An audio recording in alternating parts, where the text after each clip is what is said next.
Zasso va nous tuer. Zasso va devenir député obligé. C'est moi-même, Zasso ne m'attaque pas tous les jours. Zasso m'attaque. Bon, Nina, de toi à moi. Quelqu'un, tu prends pas rendez-vous avec quelqu'un. Oh, il me rappelle, tu as dit ici qu'il n'a qu'à se présenter à Géwa, que tu vas même l'aider. Dans la campagne, on va le soutenir. Oui, je lui ai dit ça. Elle a dit ça ici, sur le panel ici, elle a dit ça. Voilà. Je me rappelle bien même. Voilà. Moi, je ne suis pas dans les histoires de nordistes ou bien sudistes ou bien quoi. Vous êtes là en train de gâter l'engagement d'Ahmed. Ahmed, là, là, c'est son truc au projet. Il vient être maire de Gagnoua. Ahmed qui est là. Jamais de la vie. Ahmed te parle de mais jamais. Nina, c'est Nina, de toi à moi. Toi, tu es un homme politicien. Tu veux aller dans le bureau de quelqu'un. Il faut attendre d'avoir rendez-vous. Il faut te respecter. Tu t'assois, tu n'as pas rendez-vous. Ils vont te prendre au sérieux comment? Hein? C'est ça qui fait mal. Moi, sincèrement, j'ai de la peine pour lui, mais il n'a qu'à se... Bon, voilà, j'ai déjà tout dit. Ok, c'est bon, on a déjà tout dit. C'est le tout d'Ahmed maintenant. Ahmed même, il est patient, mais vous voyez. Ça, seulement, je le félicite. Quand il vient, il est patient, il écoute. Voilà des gens qui sont occupés, mais qui sont patients. Mais les autres, les arrivent, c'est mon tour de prendre la parole. Et puis, ils disent rien, tu peux aussi. Ça, j'aime bien quand Ahmed ça, il dit qu'on donne la parole à Ahmed Naka parler. Il est trop patient quand il vient. Il est patient. Et puis, il dérange personne. Hein? Frère Ahmed, il faut aller. Toi, tu es mon petit frère. Depuis que tu as dit que tu es parti à l'université en 21 ans, tu es mon petit frère. C'est ma grande soeur. Non, on n'a pas encore 50 ans. Voilà. Vas-y. Ok, donc, merci bien. Moi, je pense que j'ai eu l'occasion d'échanger avec Zasso hier sur le panel de Clarisse. Je pense qu'on s'est compris. Hein. Je pense qu'il a compris ma position, j'ai compris sa position également. Mais voilà, je lui ai demandé d'avoir la posture d'un homme politique. Moi, aujourd'hui, je ne suis pas qu'un communicateur sur les réseaux sociaux, je suis un homme politique. Aujourd'hui, je suis membre du secrétariat départemental RHGP Trècheville. J'ai été président de jeunesse RDR Trècheville dans les années 2000-2001. Donc aujourd'hui, je continue. Les postes en politique, là, on ne les octroie pas, on va les arracher. On va les arracher. Moi, je peux être frustré aussi parce que j'ai mené le combat avec certaines personnes aujourd'hui qui sont au-delà, qui occupent de très hauts postes. Mais je me frustre pas, je continue mon combat en interne. Et il peut y avoir des luttes qu'il veut mener. Souvent, il porte des luttes véritablement qui sont aussi portées par plein de militants RHDP. Mais c'est la manière de porter cette lutte-là qui pose problème. Parce qu'aujourd'hui, s'il y a une lutte qui doit concerner véritablement le RHDP en interne, si Zasso mène véritablement ce combat-là en interne, je pense qu'il va avoir beaucoup de soutien. Moi, ce qui me dérange, je lui ai dit, c'est le fait qu'il porte ce combat-là sur la place publique. C'est la chose qui me dérange dans ce qu'il dit. Et puis moi, qu'il pense que c'est parce que il est bêté ou bien il est de l'Ouest qui subit cela, c'est ça qui me dérange un peu. Parce qu'il y a des gens aussi qui sont du Nord qui subissent la même chose que lui, qui ont les mêmes plaintes que lui, qui ont les mêmes revendications que lui. Donc c'est pas parce que il est du Nord, c'est pas parce qu'il est bêté ou bien de l'Ouest, ça n'a rien à voir. Il y a des gens qu'on connaît du RDR qui ont mené la lutte avec nous depuis 99, 2000, 2001. Aujourd'hui, qui pensent avoir été laissés pour compte, qui sont dans aucune structure, ils se plaignent. Ils vont dans les réunions RDP, ils se plaignent. Mais aujourd'hui, on est en train de les rencontrer. Mais si on les rencontre aujourd'hui, c'est parce qu'ils ont porté le combat en interne. S'ils étaient venus à ça sur la toile, là, on ne les aurait même pas écoutés. Donc moi, je pense que Zasso, il connaît toutes les routes dans le RDP. Il connaît toutes les routes de la maison. Il connaît tous les accès de la maison. Il pouvait mener le combat qu'il veut, là, la lutte qu'il veut pour que des choses changent au RDP. Il pouvait mener cette lutte-là en interne et il aurait eu beaucoup de soutien. Parce que beaucoup de personnes, pas tout ce qu'il dit, hein, mais il y a des choses quand même qu'il dit que beaucoup de personnes le pensent également en interne, mais qui ne le disent pas de façon publique. Mais si toi qui vas le dire de façon publique, là, ces mêmes personnes iront te combattre sur la place publique parce que tu es en train de dénigrer leur parti. C'est ça aussi le militantisme. Le militant, c'est celui, même s'il n'est pas d'accord dans une position à l'intérieur de son parti, mais quand il se trouve en dehors du parti, il défend cette position. Quand il revient à l'intérieur, il continue de combattre cette position-là. C'est ça qui doit être la posture d'un militant. Bon, puis Zasso, moi je veux que véritablement il arrête de s'inscrire comme un vidéoman. Tu peux être sur les réseaux sociaux sans être un vidéoman. À chaque fois faire des vidéos interprétives, ça ne le ressemble pas. Il a quand même eu un nom. Qu'on le veuille pas, que ce soit en politique là, il faut qu'on parle de toi, que ce soit positif ou négatif, il faut qu'on parle de toi. Je sais un nom en 2010. le débat dont il a participé. Mais on l'a tous applaudi, on était aidés, on l'a tous applaudi. On a tous été, c'est vrai que cette période-là, le fait qu'il ait vacillé un peu, ça a un peu entaché sa carrière politique. Si Zasso était resté jusqu'à ce que le président Alassane Ouattara arrive au pouvoir, Zasso serait au golf avec le président Alassane Ouattara, il sortirait obligatoirement avec une nomination. Ça, je suis convaincu de cela. Mais tu as commis une première erreur, ça arrive à tout le monde. Pour moi, la politique, ce n'est pas de la religion, ce n'est pas de... Voilà, moi, je suis un trahison même en politique, pour moi, ça n'a pas de sens. On défend une conviction à un moment donné, si à un moment donné on ne se sent plus dans cette conviction, mais le monde même est dynamique, la politique là également. On peut donc changer si on ne se sent plus dans la même vision que là où, parce que les choses peuvent évoluer. Mais il faut que, et je lui ai dit également hier, il faut qu'il revienne à la posture d'homme politique. Il faut que lui-même, il arrête d'abord, parce qu'il y a une chose que moi je dis à mes amis, à mes frères qui sont dans la politique, éviter de tendre la main aux politiciens. Éviter ça. Une fois que tu as tendu la main à un politicien, il te respecte plus. Il te respecte plus. Et puis arrête de pleurnicher. Quand tu pleurniches là, on te considère plus. Tu arrêtes de pleurnicher. Tu peux mener ton combat en interne sans pleurnicher. Déjà que tu as ensuite la possibilité de travailler avec tes propres moyens. Aujourd'hui en politique, il faut avoir ses propres moyens. C'est pourquoi j'approuve tellement les conseils de Maman Fanta en haut. C'est très juste. Aujourd'hui, tu t'engages politiquement à Gagnoua. Mais si tu ne gagnes pas, c'est des étapes. Tu vas faire peut-être partie déjà du conseil municipal. C'est déjà une première étape. Au fur et à mesure, là, tu vas t'imposer dans ta zone. Et quand tu vas t'imposer dans ta zone, là, les policiers seront obligés de faire avec toi. Vous voyez même, Mabri, toi, qu'il parte 1000 fois, qu'il revienne 1000 fois, il sera le bienvenu parce que il a montré qu'il est incontournable chez lui. Mais la politique, c'est ça. Mabri, il est incontournable chez lui. Mais quand il n'était pas avec le RHDP, il a gagné chez lui. Il est incontournable. Donc, cette personne-là, elle va aller 1000 fois, elle va revenir 1000 fois, elle sera accueillie.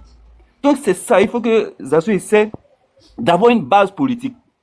S'il a une base politique, il travaille à ce niveau-là. Il va se faire respecter. Les gens seront obligés de composer avec lui. En politique, amène les gens, oblige les gens à composer avec toi. Mais ne pense pas que tu vas rester là, sans base politique, rien, et puis les gens vont venir comme ça te nommer. Non! Kokora même dont il parle. Mais il y a longtemps, Kokora est aux États-Unis. En 2020, il est venu, il est reparti. Mais aujourd'hui, là, qu'est-ce qui a mis Kokora à la lumière? C'est parce qu'il est rentré en Côte d'Ivoire, il a commencé à participer au débat télévisé. C'est ce qui a mis Kokora à la lumière. Donc, je pense que Zasso doit plutôt revoir sa stratégie. Aujourd'hui, c'est contre mon boss, il s'acharne. Il est fait qu'insulter le ministre Mamadou Touré. Mais je ne sais pas pourquoi. Je ne pense pas que ces temps-ci, Mamadou Touré ait fait une communication contre Zasso. Maintenant, toi, il ne faut pas faire les paroles par procuration. Kokora, il parle en son nom. Kokora n'est pas le ministre Mamadou Touré. Donc, si Kokora t'a dit des choses que tu n'approuves pas, mais tu confonds Kokora, ça n'a rien à voir avec le ministre Mamadou Touré. Il faut qu'il comprenne que le ministre Mamadou Touré n'est pas le responsable de la communication au RHDP. Le responsable de la communication au RHDP, c'est Claude Saï. Mamadou Touré n'est pas le responsable de la diaspora au RHDP. Le responsable de la diaspora, c'est Ouattara Draman Odé. Donc, c'est les deux personnes-là qui nomment le communicateur au niveau de la diaspora. C'est-à-dire le responsable de la communication et le responsable de la diaspora. C'est eux qui ont nommé Kokora. Ce n'est pas le ministre Mamadou Touré qui nomme Kokora. Lui, il est censé savoir quels sont les organes au niveau du RHDP. Donc, il fait un mauvais procès au ministre Mamadou Touré. Et puis, quand tu viens sur la place publique, tu dis non, il faut que toi, sur la base de ton militantisme, il faut que on finance tes projets. Mais c'est une mauvaise communication. Mais le gouvernement n'est pas là pour les militants du RHDP. Mais si on sait que de façon officieuse, quel que soit le parti qui sera au pouvoir, de façon officieuse, va faire des avantages quand même à ses militants. Ça, quel que soit le parti qui sera... Mais tu viens pas sur la place publique et dis que par rapport à ton militant... Mais personne ne va te suivre dans ça. Mais le militant PPACI, lui, va se dire quoi? Non, parce que moi, je ne suis pas militant PPACI, je n'ai pas le droit de bénéficier des faveurs de mon pays. Non. Tout le monde a le droit de bénéficier des faveurs de son pays. Et puis, je pense que par rapport même à ces projets, il n'a pas été patient. Il avait la possibilité de rester, de suivre le processus jusqu'à terme là. Mais il aurait été financé. Mais son problème, il dit non, que lui rentre pas dans ce carnival de financement. Parce que c'est les financements qui sont remboursables. On te finance, après tu rembourses. Et puis maintenant, par expérience, l'agence emploi jeune ne remet plus l'argent aux gens, mais participe à la mise en place de l'entreprise jusqu'à son démarrage. Même à son démarrage, continue sur un certain temps à s'impliquer dans la gestion pour que l'entreprise puisse se réussir. Mais toi, tu dis non, toute cette procédure-là, tu ne rentres pas dedans. Mais quand c'est ainsi, mais le ministre là, il n'a pas le pouvoir de tout faire. Tout ce que lui peut faire là, c'est au niveau de l'agence emploi jeune. Mais si à ce niveau, ce processus-là, tu peux pas rentrer dans ce processus, ou même tu ne veux pas rentrer dans ce processus, mais il n'est pas le seul ministre. Il y a d'autres ministres, le ministre du plan, qui ont d'autres marchés. Mais l'AEJ ne peut pas tout faire. C'est pas l'AEJ qui donne les marchés publics. C'est pas le ministère de la promotion de la jeunesse qui donne les marchés publics. Donc tu fais un faux procès au ministre Mamadou Touré. Il n'a rien à voir dedans. Donc, et puis quand on est homme politique, on fait en sorte de se faire le moins d'ennemis possible. Moi, aujourd'hui, je suis en train de suivre ma carrière politique doucement. Je vais faire en sorte de me faire le moins d'ennemis possible. On ne sait jamais. Peut-être que c'est cette personne que tu vas insulter aujourd'hui sur les panels là. Mais c'est cette personne-là que tu auras besoin demain. Donc, il faut, quand tu es un homme politique, il faut faire en sorte, dans ta communication, de blesser le moins de personnes possible. Mais quand toi, tu peux dénoncer un système, mais ne personnalise pas, ne t'attaque pas à une personne. Ne personnalise pas. Tu peux t'attaquer au système. Pour dire que tu n'aimes pas de façon le système se fait, voilà, tu peux attaquer le système, personne ne t'en voudra pour ça. Mais quand tu personnalises, mais tu te fais des ennemis pour rien. Alors que ces personnes sont encore dans le système. Ces personnes ont encore leur mot à dire dans le système. Mais en vérité, toi-même, tu deviens ton propre sorcier. Et moi, je dis, il est encore temps. En politique, rien n'est tard, rien n'est gâté. Elles ont encore du temps pour se rattraper. Il y a encore du temps pour pouvoir s'imposer au niveau du RHDP. Aujourd'hui, ils pensent peut-être que, bon, vous avez parlé que dans les régions de l'Ouest, certainement, c'est encore peut-être certaines personnes qui ont nordistes, qui sont encore maires, qui sont encore députés. Mais moi, je vous dis, ça, pour moi, c'est une question, c'est lié à un phénomène urbain. Vous savez, en ville, directement aux élections municipales, bon, c'est la personne qui est passée, c'est une élection, c'est un électorat, qui est la personne qui a le plus grand nombre d'électorats qui gagne. Mais généralement, pour les députés dans les sous-préfectures, généralement, c'est les autochtones qui gagnent. Ça a toujours été comme ça. Mais dans les communes, généralement, c'est la personne peut-être qui a peut-être une forte communauté en ville ou autre qui gagne. Mais dans les sous-préfectures, généralement, c'est les autochtones qui gagnent. Et puis, remarquons aussi que depuis 2000, avant même que le RHDP ne soit au pouvoir, mais le RHDP avait toujours gagné ces mairies-là. Donc, ça veut dire que c'est un phénomène urbain. Bon, je pense que peut-être que en interne, les partis politiques peuvent véritablement, dans la géostratégie politique, peuvent essayer peut-être de revoir certaines choses. Vous avez parlé de Crasso, par exemple. Moi, je pense que je suis même partant pour qu'elle soit coachée, pour qu'elle soit véritablement soutenue, pour que véritablement à Gagnoua, elle puisse faire partie vraiment de l'élite au niveau de sa région. On doit peut-être encourager et même soutenir chacun dans sa région à pouvoir véritablement s'imposer dans sa région. Ça, c'est des politiques, c'est des choses qui peuvent se discuter véritablement en interne. Et puis, je pense que c'est des choses qui se discutent, hein. C'est des choses qui, et même aux dernières élections municipales passées, puisque moi, j'étais à l'éliminer dans le Haut-Sassandra, mais c'est des discussions qui se sont faites, hein. À Saïwa, à Vavois, tout ça, c'est des décisions qui se sont faites pour que Kalou continue d'être le candidat RHDP, à Saïwa, pareil. J'ai oublié lui un peu son nom, mais il y avait il y a une forte communauté dans la ville, mais le ministre Mamadou Touré a dit non, mettez-vous au service j'ai oublié un peu son nom, ça va me revenir un peu, mais c'est des choses qui se font déjà. C'est des choses qui se font déjà, mais je pense que c'est des choses qui doivent se faire en interne. Moi, je suis pas contre tout ce que Zazo dit, mais je suis contre la forme, je suis contre le lieu où il le dit. Voilà, parce qu'il y a des choses que si il y a des paroles là, si tu ne le dis pas là où il faut là, ça devient mauvais. Parce que si tu le dis là où il faut là, je pense que tu peux avoir véritablement gain de cause. Et tu peux avoir même des soutiens. Voilà. Moi, tu peux défendre quelque chose en interne. Ahmed, j'ai une petite notion, s'il te plaît. Oui. Comme tu parles de là où il le dit, est-ce que tu ne penses pas que peut-être qu'il a dit en interne et puis il a l'impression qu'il n'est pas écouté? Je ne sais pas, moi je suppose seulement le problème. C'est ce que lui-même il m'a dit. Parce qu'aujourd'hui, il y a un audio de Kokora qui dit que Aucun cadre ne le prend au sérieux. Il a donné l'exemple de Koumansi, où lui, Kokora, il est arrivé, et puis ils ont laissé Darso, ça veut dire l'audio circule, quoi. Donc, c'est vraiment une preuve que peut-être qu'il n'est pas écouté en interne, et puis il s'est dit, bon, comme ils ne veulent pas m'écouter, c'est mieux que je parle comme ça haut et fort. Je ne sais pas, hein, je n'ai pas parlé avec lui, mais... C'est ce que lui-même il a dit. C'est ce que lui-même il a dit, qu'il y a longtemps qu'il mène ce combat. Moi, je lui ai dit, non, tu n'as pas attiré à mener ce combat. Parce que si aujourd'hui tu penses que c'est parce que tu as trop mené ce combat, et puis maintenant tu veux tout gâter, mais à qui tu fais? Moi, je pense qu'en politique aussi, la persévérance, ça paye. En politique, la persévérance, ça paye. Ne dis pas que tu as tout essayé. Il n'a pas encore 60 ans, 70 ans, 80 ans. Il a encore du temps en politique. Il y a des gens qui, Thiam aujourd'hui, là, c'est à quel âge?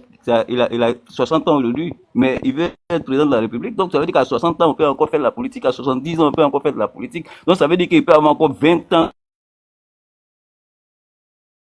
devant lui. Donc, il va pas se dire que comme j'ai tout essayer que ça n'a pas pris, donc aujourd'hui je viens puis je gâte. Non, je pense qu'il doit continuer dans ce sens. Il doit continuer à insister et la persévérance, la politique, ça paye toujours. Et moi je reste convaincu que si Zasso prend 5 ans de constance au sein du parti, je pense qu'il va voir tout ce qu'il est en train de dire, il va voir plus que ça, parce que quand même c'est quelqu'un qui a porté à un moment donné le combat du parti. Parce que il est arrivé au moins quand même en 2007. En 2007 au sud d'ici, c'était pas évident de se déclarer militant RDR dans le temps. Nous on était RDR, c'était pas aussi évident que ça, hein. Comme aujourd'hui, toute personne peut se mettre en panier à la RDB, se promener, mais en 2007 c'était pas évident. Ahmed, attends.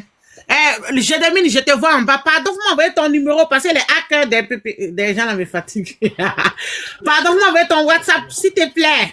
J'ai un vrai problème avec le TikTok là. Sinon, nous pouvons sauter le truc. Donc, vraiment, j'ai besoin de toi. Ahmed, pardon, faut chuter comme il y a l'Océanie qui est là. Voilà. Non, il a été là à un moment. Il a été là à un moment quand même où c'était pas évident de se déclarer RDR, même si on peut spéculer sur ce qu'il a fait, ce qu'il n'a pas fait, mais en tout cas, il a été là.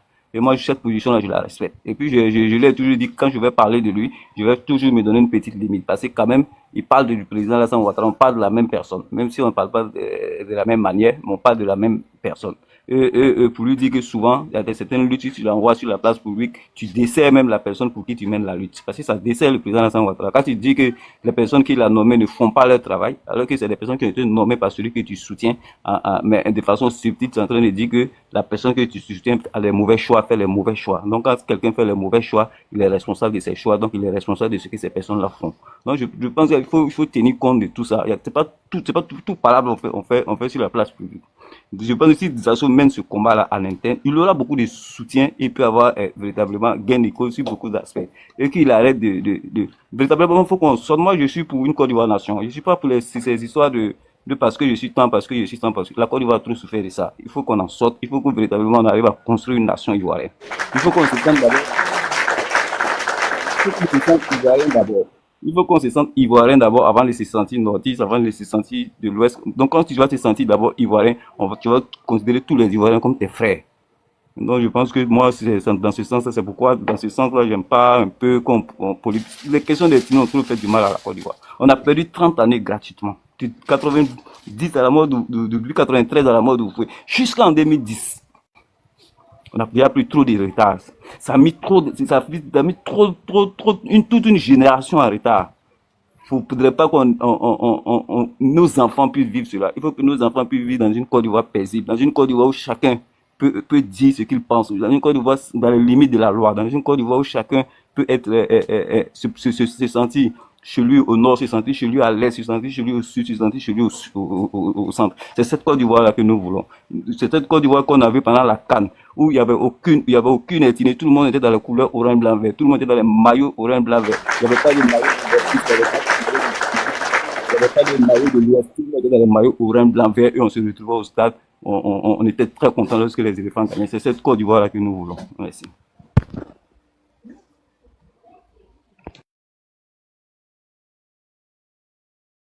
Et puis, bonne fête des mères. Merci, Ahmed. Tu as chuté. L'Océanie, tu peux prendre la parole. Hein. Ok, merci beaucoup. Donc, merci à tous les panélistes. Donc, je vais faire de la conclusion d'Ahmed mon introduction. Voilà, en souhaitant bonne fête à toutes les mamans du monde. Bonsoir d'abord, merci. Dis aux gens qui sont en bas là, ils n'ont qu'à tapoter. 3 heures de temps, seulement 14 000. Ils n'ont qu'à tapoter au lieu d'écrire seulement. Non, D'accord. mais il y a des sons pour tapoter. Merci beaucoup, merci Nina. Donc Nina nous demande, vous demande de tapoter, tapoter, tapoter, tapoter, tapoter, tapoter. Voilà, c'est ça qui donne un bon sens au panel souvent. Voilà, c'est ça qui protège le panel et ça donne une meilleure qualité au panel. Donc merci à Ahmed, en tout cas pour cette brillante intervention qui est très inspirante d'ailleurs. Bonne fête à toutes les mamans, hein, très spécialement à notre maman bien-aimée, maman Fanta, sur ce panel ici. Nina, Clarisse, et puis voilà, toutes les mamans qui sont aussi en bas, on vous demande de tapoter. Bonne fête à vous. Et moi, je pense que la question des assauts, très honnêtement, pour ne pas tergiverser, moi, je pense très honnêtement, simplement, hein, que c'est un problème d'éducation politique. Voilà. Moi, Merci, Locénie. Tu as été le seul qui nous a souhaité bonne fête des mères ici. Merci, oh!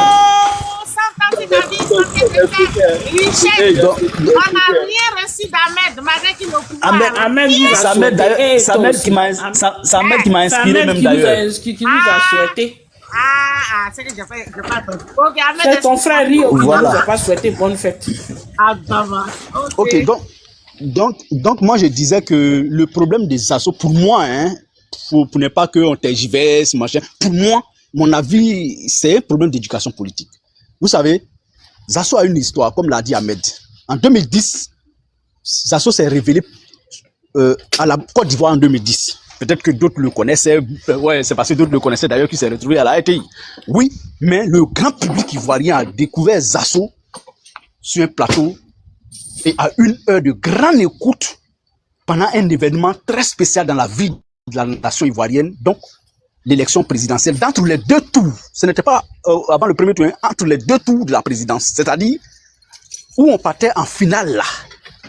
C'est entre les deux tours des élections que la Côte d'Ivoire a connu Zasso sur la chaîne nationale à 1 heure de grande écoute où tous les Ivoiriens étaient branchés parce que c'était un débat qui s'organisait entre les partis des deux camps.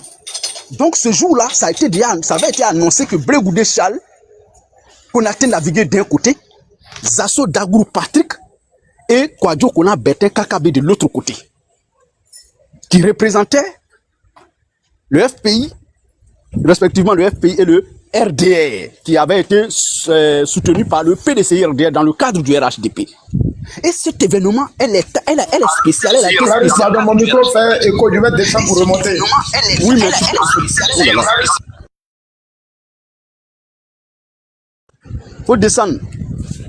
Donc, pour moi, quand Zasso sort de ce débat, Zasso n'a pas été nul dans le débat. Hein. Moi, je suis pas tendre avec Zasso, mais il faut faire de la politique avec un peu d'honnêteté souvent, et ça fait l'élégance. Zasso n'a pas été nul dans le débat. Blé Goudé l'a pas battu comme les gens pensaient. Blé Goudé l'a pas neutralisé comme les gens pensaient. Ce qui a fait tâche dure peut-être, où il a dit en global, et Blé Goudé a dit on dit pas en global, on dit globalement. C'est même pas, c'était juste... Et dans le débat, si tu reçus ce petit coup sur ton adversaire dans le débat, souvent, ça donne l'impression que tu l'as battu. Mais non, en réalité. Maintenant, ce qui a fait tâche, quelqu'un a son micro qui est ouvert. Prêcheur. Je ne suis pas affiché même. Je ne suis pas affiché. Voilà, il faut le laisser en bas pour l'instant. Et donc, ce qui a fait tache d'huile, c'est le revirement spectaculaire que Zasso a fait en 2010, qui a aujourd'hui une tâche indélébile dans l'histoire politique des Zasso.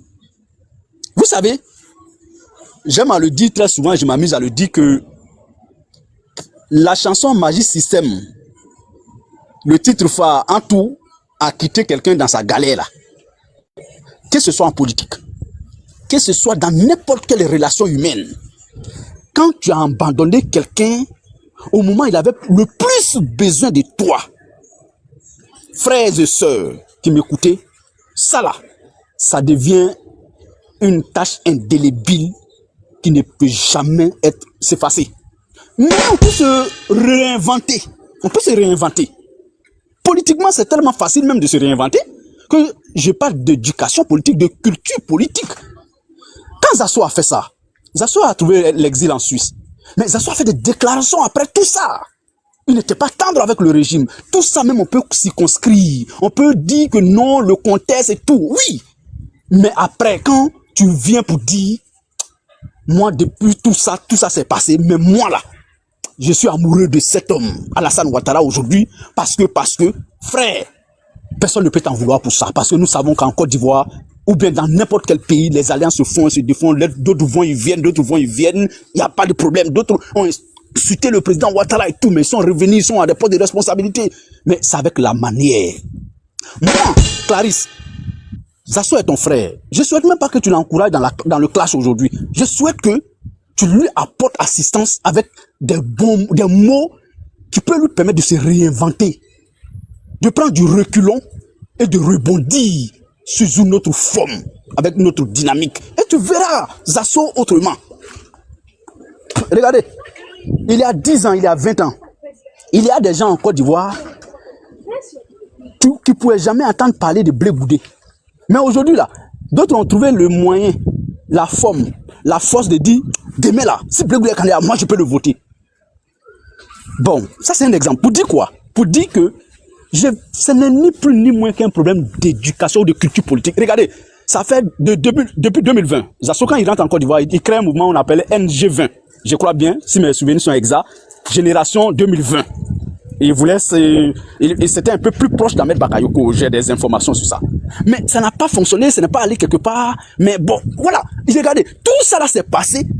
Zasso n'a jamais. Il a eu l'opportunité. Ça, c'est une opportunité à nord de côtoyer des responsables, des ministres. Mais est-ce que Zasso a mis tout ça en profit? Est-ce que Zasso peut vous dire, depuis il parle. Est-ce que Zasso a pu avoir le courage de dire, j'ai approché tel responsable pour dire, j'ai un projet pour mon village, pour ma commune, pour ma sous-préfecture, et ce projet, je peux vraiment concrétiser ça si je suis maire ou député, ou bien si je suis même dans le conseil municipal. Donc pour ça, je lui dis, j'ai aujourd'hui un petit moyen, je souhaite votre assistant ou l'assistant du parti pour me coopter et prouver sur le terrain que je mobilise. Ça, on n'a jamais dit ça sur la toile. Et puis un ministre a refusé, ou bien le parti a refusé, ou bien... Moi, je suis pas RDR, je suis pas RHDP, pardon. Mais ce que j'ai dit est factuel. Ce que j'ai dit là, c'est la politique. Zasso ne mène pas la politique au sein du parti dont il se réclame. Non, ce qui mène là, c'est tout sauf la politique. Moi, j'ai dit, c'est par là que je vais terminer. Si Zasso aujourd'hui s'inscrit dans une dynamique politique au sein de son mouvement, moi je vous donne jusqu'en 2028, Zasso peut devenir maire. Je dis, ben, il peut. Ou au pire, Zasso peut se réinventer. Mais Zasso en Suisse, ça aussi c'est une opportunité. Quand tu es à l'extérieur, surtout en Europe, quel que soit le pays de l'Europe, quand tu as fait 5 ans, 10 ans, et que tu as des idées, et que tu as des projets, et que tu as une valeur, et que tu crois à ta qualité d'homme politique, ça c'est un avantage aussi sur d'autres qui sont restés sur place. Moi, je vous dis ça. Mais est-ce que Zasso a un projet? Parce que dans la vie, ce qui est plus cher chez un être humain, les gens pensent que c'est l'argent. Mais c'est l'idée. L'idée. Est-ce que d'abord, toi, tu as des... Il y a des gens, on va leur donner 1 milliard aujourd'hui pour rien faire avec parce qu'ils n'ont pas d'idée. Mais il y a des gens qui ont déjà tout planifié dans leur vie. En termes d'idées, ils n'ont rien. Il faut les pousser, tu verras. Ils vont aller plus loin que prévu. Ça, c'est la politique. La politique, c'est aussi ça. La politique, tout le monde ne parle pas, mais ceux qui parlent en politique, c'est un avantage. Mon fils le Séni, je peux faire une petite motion? Oui. Seulement. Pour dire ce que tu dis est tellement vrai. Regarde les débuts de Rachel Crasso. Elle est partie au village, elle a rassemblé les dames. Moi, je la suis bien. Elle a mis les femmes en comment on appelle ça, coopérative, pour essayer de les diriger un peu. Donc, tu vois, ça fait que les gens, elle a attiré l'attention des gens. Pour dire ce que tu dis est tellement vrai. Merci. Merci beaucoup, maman. Regardez, par exemple, l'avantage d'un homme politique, c'est d'avoir d'abord une base. C'est-à-dire, tu connais un village, même si tu n'es pas originaire là-bas, mais tu peux être natif. Moi, je prends le cas de le ministre qui est aujourd'hui maire de Bouaké. Il n'est pas baoulé. Mais comme il a profité d'une situation, il s'est dit, bah, moi, je peux être... Il connaît Bouaké, mais il n'est pas baoulé. Mais comme il avait des idées, des projets pour Bouaké, il s'est donné les moyens pour conquérir Bouaké. Je peux vous citer plein. Mais ça soit une chance. Tout le monde sait que Zasso a une chance. Il a un village, qui a une commune, sous-préfecture, député. Frère, nous qui sommes nés dans les villages, c'est par là que je vais terminer. Il suffit de faire 2-3 voyages au village. Même si tu ne parles pas à une personne au village, toi tu as une petite voiture, tu fais 2 ou 3 voyages au village et puis tu viens à Abidjan là. 2 ou 3 personnes vont s'asseoir dans les grèves pour dire, est-ce que celui-là même là, on dit lui là il peut devenir maire chez nous. Hein? Moi je connais la mentalité de nos parents. Du village, quand je dis du village, c'est pas forcément au nord, mais partout sur le terrain. Il faut être proche des gens. Les gens, même l'idée que tu n'as pas, les gens peuvent te proposer des idées que tu peux même mettre en valeur et puis ça va produire des bons fruits. Donc, vraiment, pour moi, je vais terminer par là. Ceux qui connaissent bien Zasso, qui échangent avec lui, vraiment, il faut que Zasso sache comment, où il se positionne. Il n'a pas de position actuelle. Il sait pas se positionner. C'est comme un joueur de football sur le terrain. Il court dans tous les sens. Il ne sait pas à quel poste il est destiné, mais il peut, quel que soit son talent, on ne peut pas savoir, on ne peut pas détecter son talent dans ce cas. C'est pas possible. Et la politique aussi, c'est comme ça. Quand tu navigues dans tous les sens, finalement, tout le monde se dit, bon, écoute, on ne se prend pas au sérieux, en fait. Et tant qu'on ne te prendra pas au sérieux en politique, tu vas rentrer dans les bureaux, on va tirer la caisse pour te donner 500 000 francs, et puis ça va s'arrêter à là. Mais au lieu de l'argent, il faut des soutiens colossaux pour que tu puisses aboutir, pour que tu puisses vraiment décrocher un poste de responsabilité en politique. Et la politique va avec la confiance. Quand tu as perdu ça, il faut mettre du chemin pour reconquérir ça. Merci et puis voilà. En tout cas, c'était mon intervention.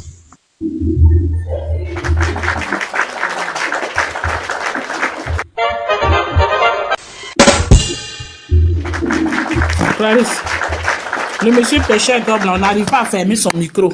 Il n'a qu'à parler puis il va descendre. D'accord, pêcheur. Moi-même, je n'arrive pas à faire, je ne sais pas ce qui se passe. Je vais laisser la place à Clarisse. Ouais, Je vais fermer, mais je n'arrive pas. Tu peux rester, il n'y a encore pas de demande. Bon, ok, merci, allez-y. Vas-y, prenez la parole. Nina, s'il y a une demande, n'hésite pas à me faire descendre. Je suis un peu occupé, mais je suis là, mais s'il y a une demande, n'hésite pas. Oui, il faut rester. Ok.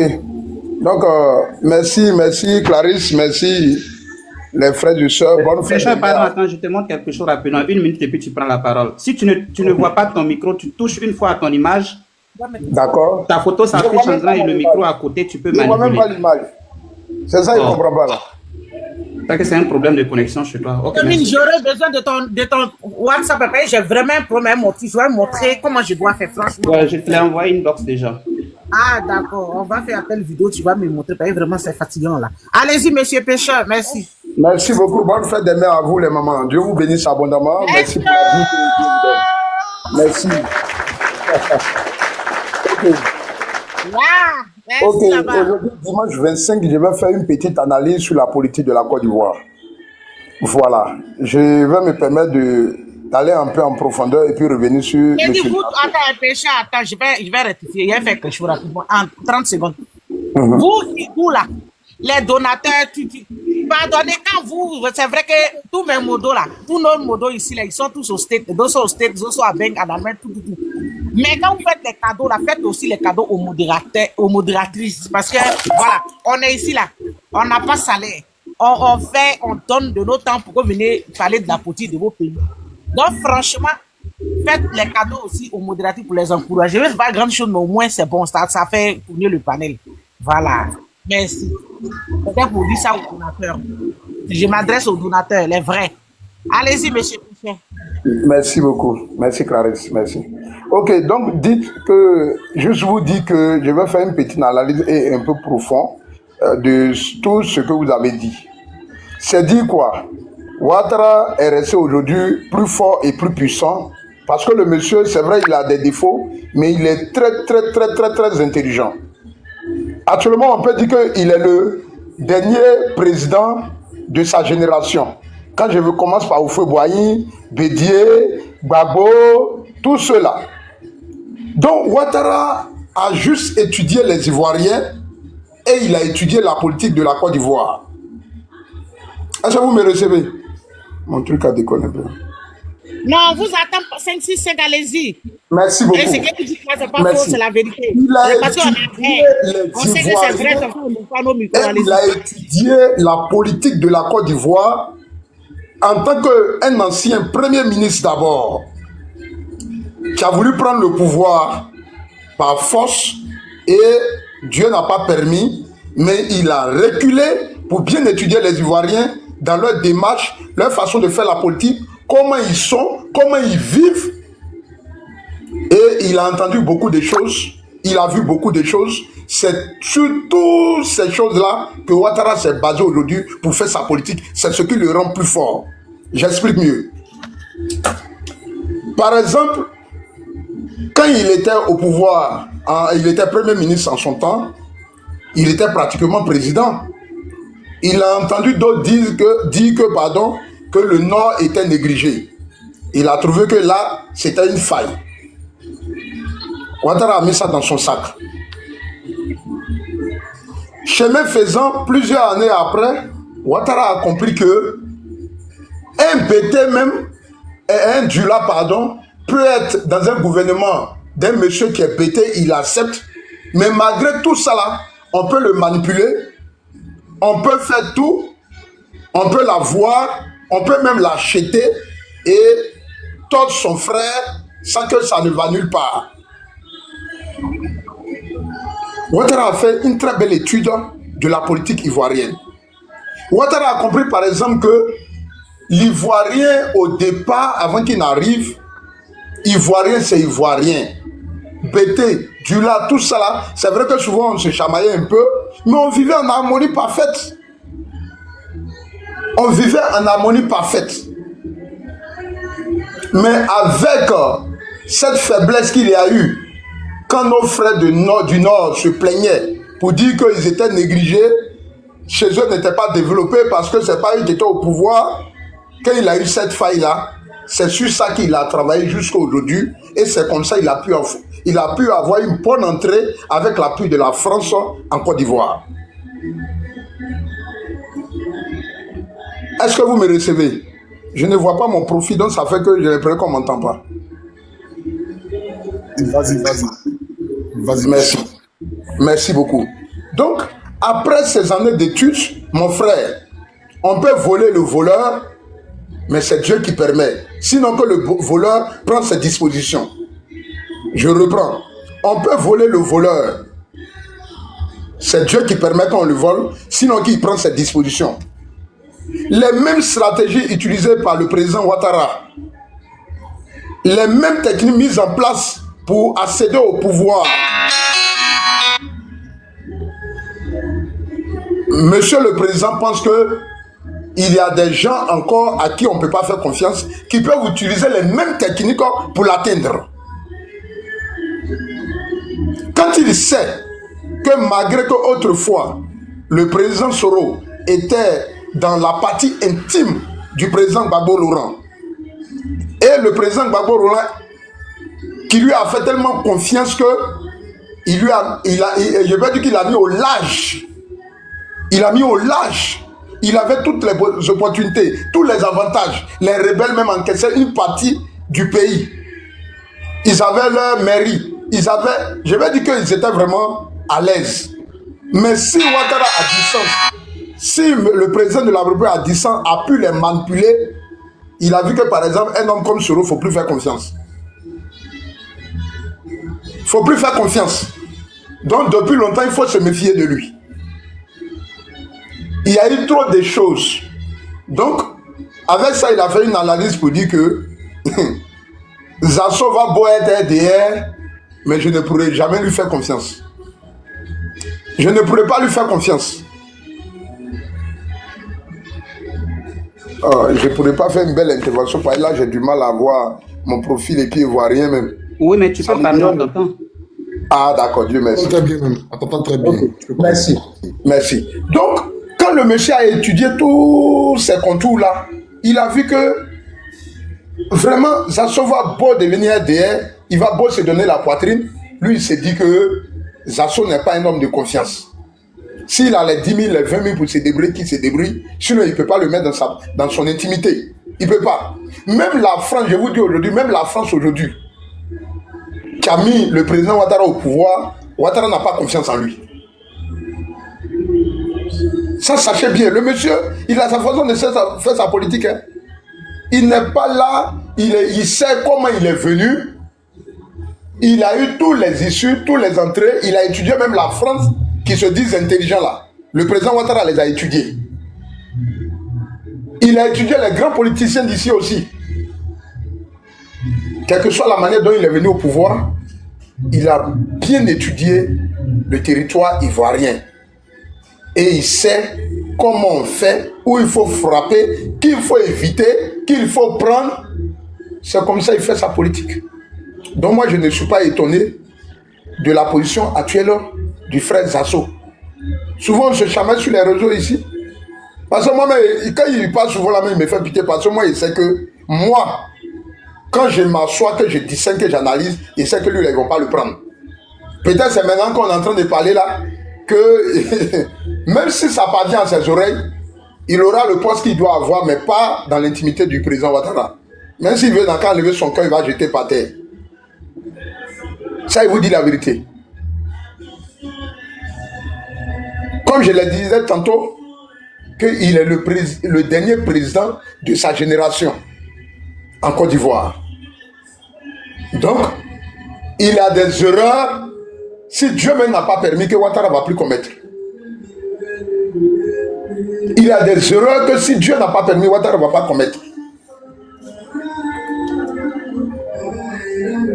Ça, il faut qu'on retienne ça bien.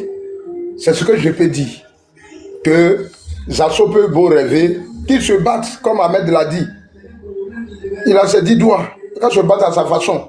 Il a fait la politique, il a espéré avoir quelque chose.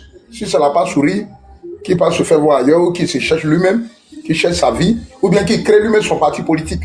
Sinon, si c'est le RAGP qui compte pour avoir un bon poste, là, pour moi, c'est comme il espère qu'un bois qui tombe dans l'eau va devenir poisson. Et comme le bois ne va jamais devenir poisson, il n'aura jamais aussi ce poste. Voilà, c'est un peu ce que je veux dire concernant le cas d'Zasso. Et s'il y a un conseil à donner à mon frère, c'est de lui dire de se chercher lui-même et de travailler de ses 10 doigts. Lui aussi, il fait une bonne politique. Il a vraiment des idées pour convaincre. Alors, si c'est cela qui crée son parti politique et puis il fait son petit bonhomme de chemin, c'est tout. C'est ce que je peux dire cet après-midi. Bonne soirée et Dieu vous garde. Je vais parler un peu, puis descendre rapidement. Non, mais je vois rien. Vas-y, non. Oui, il n'y a pas de problème. Okay. Je domine. C'est toi seul qui n'a pas encore parlé. Vas-y.